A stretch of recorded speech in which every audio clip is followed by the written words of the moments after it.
कर्म चार प्रकार के होते हैं। एक कर्म जिनसे यहां भी सुख मिले और परलोक में सुख मिले, जैसे हम यहां किसी भूखे को भोजन पवा देते हैं तो हमारी संपत्ति भी बढ़ेगी और परलोक में इसके पुण्य का बड़ा लाभ प्राप्त होगा। या हम ऐसी कुछ अपने धन से व्यवस्था करते हैं जिससे भजन करने वाले संतों को सुख मिले, जो सतमार्ग में चल रहे हैं उनकी वास की व्यवस्था, वस्त्र की व्यवस्था, भोजन की व्यवस्था, यहां भी तुम्हारे ऐश्वर्य बढ़ेगा और परलोक में भी भगवत कृपा प्राप्त होगी। औषधालय खोल देना, प्याऊ खोल देना, ऐसी व्यवस्था कर देना जिनकी व्यवस्थाएं नहीं हैं, उनको वस्त्र है, भोजन है, औषधि है, इस तरह की, तो यहां भी सुख और परलोक में भी सुख। पर ध्यान रहे, पोस्टर बैनर नहीं होना चाहिए।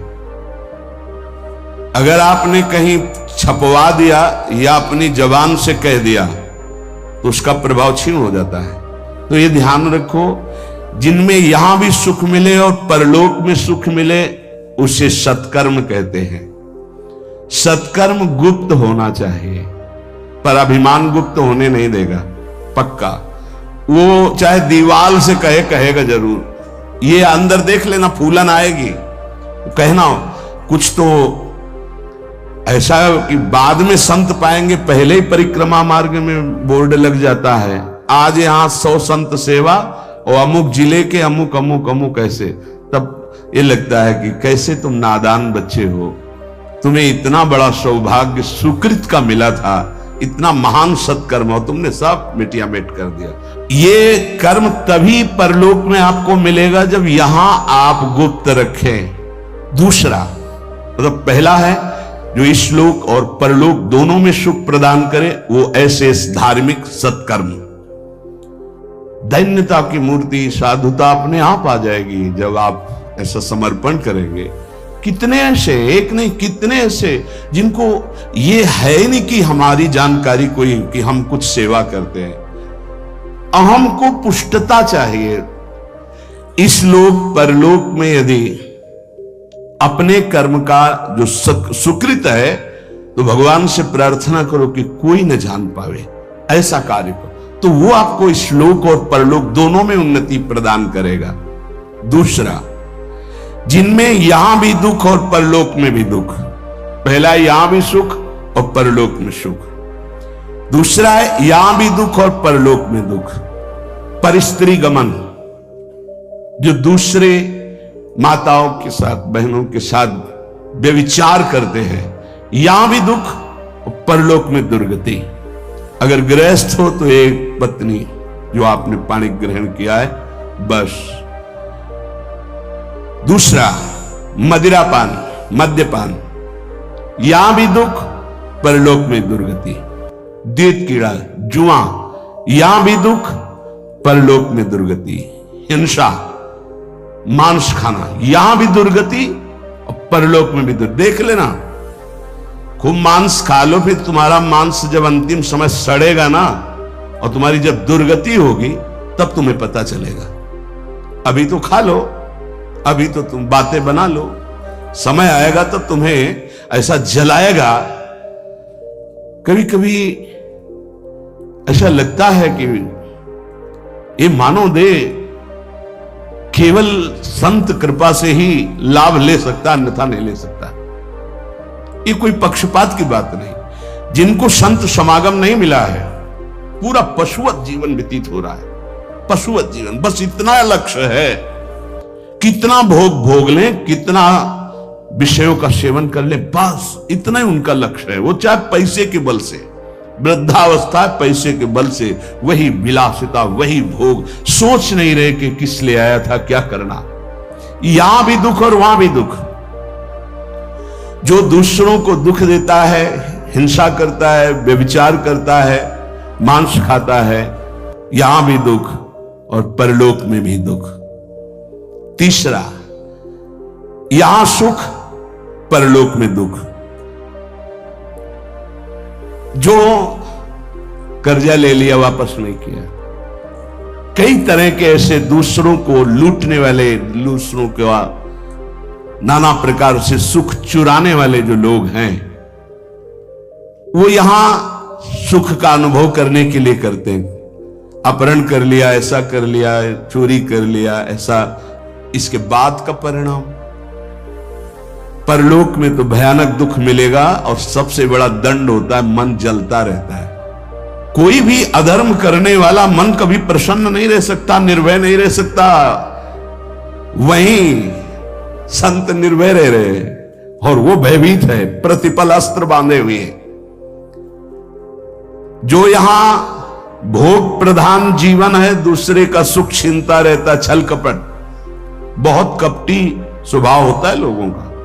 कोई बिरला ऐसा होता है जो भजन के साधना के बल से कपट को मिटा करके सरल स्वभाव न मन को टिलाई, नहीं तो सांप जैसी टेढ़ी चाल होती, सामने कुछ और, पीछे कुछ और, बोल कुछ और रहा है, कर कुछ और रहा है, सोच कुछ और रहा है। ऐसे लोग यहां सुखी दिखाई देते हैं। लोगों के प्रश्न भी रहते हैं, झूठ, कपट, छल, हिंसा, चोरी, ऐसे लोग यहां सुखी दिखाई देते हैं बड़ा, लेकिन परिणाम उनका बड़ा भयंकर होता है, महान दुख को प्राप्त होते हैं। पहला है यहां सुख वहां सुख, सत्कर्म। दूसरा है यहां भी दुख वहां भी दुख, असत्कर्म। तीसरा है भोग कर्म, दूसरों का धन छीनना, भोगों में मगन रहना। यहां तुम्हें सुखी दिखाई देंगे, बड़ा परिणाम एकदम विध्वंसक होगा, मिट्टी में मिल जाने वाला, कुछ नहीं बचेगा, सर्वनाश हो जाएगा। इसको आप आंख खोलकर देख लो, संसार में रहते हो, समाचार आदि के द्वारा संसार के द्वारा, जिनकी झूमती थी मिट्टी में मिल गए। अधर्माचरण करने वाला कभी सफल नहीं हो सकता। झूमती थी, अभी से लेकर इतिहास साक्षी है। जिस लोक में भुजा ठोक देता था, लोकपाल भयभीत हो जाते थे, मिट्टी में मिल गया। ऐसे ही है अधर्माचरण, चोरी, हिंसा, बल विक्रम के द्वारा दूसरे की संपत्ति को छीनकर भोगो, ये बहुत देखा है, नष्ट हो जाते। समय आने पर विध्वंस, और परलोक में तो दुर्गति ही होती है। चौथा, ये बहुत जोर का है, यहां दुख, परलोक में परम सुख। ये है त्यागी महापुरुष, जिन्होंने यहां जानबूझकर समस्त भोगों का त्याग करके भगवान के लिए महान दुख को आमंत्रित किया। गर्मी, सर्दी, बरसात, निंदा, अपमान, काम, क्रोध, लोभ, मोह, मद, मत्सर, सबको सह रहे हैं। राधा राधा राधा राधा राधा, ये परम पद में आरूढ़ होंगे। तपस्वी, नाम जापक, व्रत उपवास, योगाभ्यास, साधना, इनके द्वारा पूरे जीवन कष्ट सहते रहते हैं और जगत मंगल और परम पद की प्राप्ति। ये चार प्रकार के कर्म होते हैं, जिनमें यहां सुख वहां सुख, वो दान पुण्य सत्कर्मादि, जिनमें यहां दुख और परलोक में दुख, पापाचरण, एक शब्द में बोल सकते हैं पापाचरण। तीसरा भोगाचरण, जिसमें यहां सुखी दिखाई दे रहे लेकिन परलोक में इनकी दुर्गति होगी। दुखिया को न सताइए, दुखिया देगा रोए, और जब दुखिया के मुखिया सुने तो तेरी गति का होए। किसी को कमजोर समझकर आप फंसा दिए या कष्ट दे दिए या मार दिए और आप पदवी पे पहुंच गए, तो परम पदवी वाला जब दृष्टि डालेगा तो तुम्हारी धज्जियां उड़ जाएंगी। ये बहुत होश में, जो शब्द दूसरे के हृदय में चोट पहुंचाकर परम पद में पहुंचा दे, वही साधु के शब्द होते हैं। उठो, जागो, भूल मत करो। अगर यहां तुम सुखी होने के लिए अधर्माचरण से धन ले लेते हो, चाहे जो हो, तो परिणाम में तुम्हें बड़ा भयंकर दुख भोगना पड़ेगा। इसलिए हम प्रार्थना करते हैं, अंदर की हालत को मजबूत करना है तो दुखियों को मत सताना, निर्दोषों को दंड मत देना, पैसे के लिए किसी को गलत मत फंसाना। नहीं, चाहे जितना बड़ा अधिकार आपको मिला हो, वो अधिकार भी एक समय का है, इसके बाद नहीं। फिर तुम्हें जो कर्म का दंड मिलेगा वो भोगना पड़ेगा। त्रिभुवनपति अधिकार प्राप्त है महाराज नहुस को, भूल गए अपने कर्तव्य को और पदाभिमान में गलत आचरण में कदम रख दिया तो अजगर की योनि प्राप्त हुई, भ्रष्ट हो गए देवराज इंद्र पद से। कोई भी पद अगर आप गलत आचरण करोगे तो समय पर जब दंड देगा, पद भी छिन जाएगा, सुख भी छिन जाएगा, परिणाम महान हानिकारक दुख कारक होगा। उपासक यदि बहुत जल्दी पवित्र और शुद्ध साधना में समर्पित होना चाहता है तो शरीर और प्राण इन दोनों को भगवान के चरणों में समर्पित कर दे। हमारी अब जिम्मेवारी खत्म, समर्पित। तो समर्पण भी हमें नहीं आता ना, कैसे समर्पित करें। इसीलिए गुरु रूप में भगवान पधारते हैं। गुरुदेव जैसी आज्ञा करें वैसे शरीर के आचरण हमारे हों और गुरुदेव जो हमें नाम मंत्र दे वही हमारी श्वास में चले, तो दोनों समर्पित हो गए, शरीर और प्राण। जब कोई शरीर और प्राण भगवान को अर्पित कर देता है उसे आत्मनिवेदन भक्ति कहते हैं और आत्मनिवेदन भक्तिवान ही परम पद को प्राप्त होता है, परम रस को प्राप्त होता है। पाई रस भक्ति गूढ़ जुग जुग जग दुर्लभ भव इंद्रादि विधि। ये रस भक्ति तभी प्रकट होती है जब शरीर और प्राण अपने आराध्य देव को समर्पित हो जाते हैं। उपासक जैसे भगवान सच्चिदानंद में है ऐसे उपासक का भी सच्चिदानंद में स्वरूप होता है। एक बार सत्संग में कहा था कि भगवान नारायण भी तुम बन सकते हो, तो किसी ने कहा था मनुष्य नारायण कैसे बन सकता है। देखो सीढ़ी है, नारायण नर बन सकते हैं ना, तो सीढ़ी बन गई, उतर गए ना, उसी सीढ़ी में चढ़ जाओ तो नर नारायण बन जाएगा। कैसे प्रमाण? गीध देह तजी धरि हरि रूपा। जब परम सत्कार्य बन गया सियाजू की रक्षा का, तो गीध ने शरीर छोड़ा और हरि रूप धारण करके हरिधाम को गया, नारायण रूप धारण करके। जब अजामिल का शरीर छूटा तो चतुर्भुज नारायण रूप होकर भगवान के धाम। जब धुंधकारी का प्रेत योनि छूटी तो चतुर्भुज भगवान के पार्षद लेने आए थे, चतुर्भुज रूप पार्षद रूप हरि रूप धारण करके भगवान के धाम को चला गया। केवल श्री लांछन चिन्ह लक्ष्मी जी का, वो भर पार्षदों को नहीं होता, नहीं पूरे जैसे हरि वैसे ही हरि के पार्षद होते हैं। सच्चिदानंद में पार्षद स्वरूप सच्चिदानंद की सेवा में उपस्थित होता है। जैसी श्री जी वैसी श्री जी की सखिया किशोरी मातमानम किमि सुकुमारी नुकले। उपासक अपनी उपासना को चुरा के रखे, नहीं तो कोई चुरा लेगा। हम जो साधना करते हैं किसी को पता नहीं होना चाहिए। हमारा अहम कहता है कि हम सबको बता दे, इतने माला जपते हैं, ये करते हैं, ये करते हैं। पूज्य पादुड़िया बाबा कह रहे हैं उपासक अपनी उपासना को चुरा के रखना। ये चुराने की वस्तु है, छुपाने की। कोई जाने ना आप किस कोटि के। जैसे समुद्र की कोई था नहीं ले सकता, ऐसे उपासक की कोई था नहीं ले सकता। सेवा में तुलसी दल 7 दिन तक प्रयोग किया जा सकता है। एक दिन उतार के 7 दिन तक वो बासी नहीं माना जाएगा। बिल्व पत्र 5 दिन तक, कमल पुष्प 3 दिन तक और अन्य पुष्प 1 दिन। आज उतारा आज ही लगाए, आज उतारे हुए कल नहीं चढ़ाए जा सकते। केवल कमल पुष्प 3 दिन तक। अगर अन्य पुष्प है और आज उतार कर कल चढ़ाते हैं तो वो बासी माने जाएंगे, वो श्री जी की सेवा में नहीं आएंगे। उपासक सदैव सतयुग में रहता है। कलयुग उनके लिए है जो संत समागम से दूर है, भजन से दूर है। सतयुग की स्थिति क्या होती है?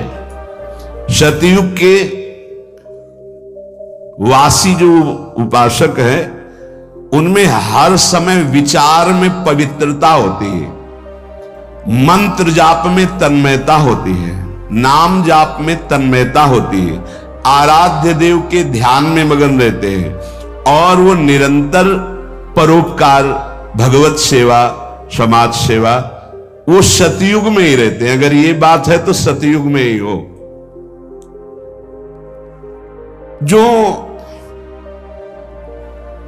नाना प्रकार की कलह का चिंतन करता रहता है, कपटी है, झूठ बोलता है, ज्यादा नींद लेता है, हर समय आलस्य है, हिंसा है, विषाद है, शोक है, मोह है, भय है, विषयों की भूख है, भोगों की आसुरी प्रवृत्ति है, वो कोई भी हो, कलयुगी है, कलयुग में है। जो जप परायण है, ध्यान परायण है, साधन परायण है, सेवा परायण है, वो सतयुग में वास करता है। हर समय सतयुग, कहां कलयुग है? सत्संग हो रहा, नाम वाणी, नाम कीर्तन, प्रियालाल की सेवा दर्शन, सेवा में हमारे पास समय कहां है कलयुग के लिए?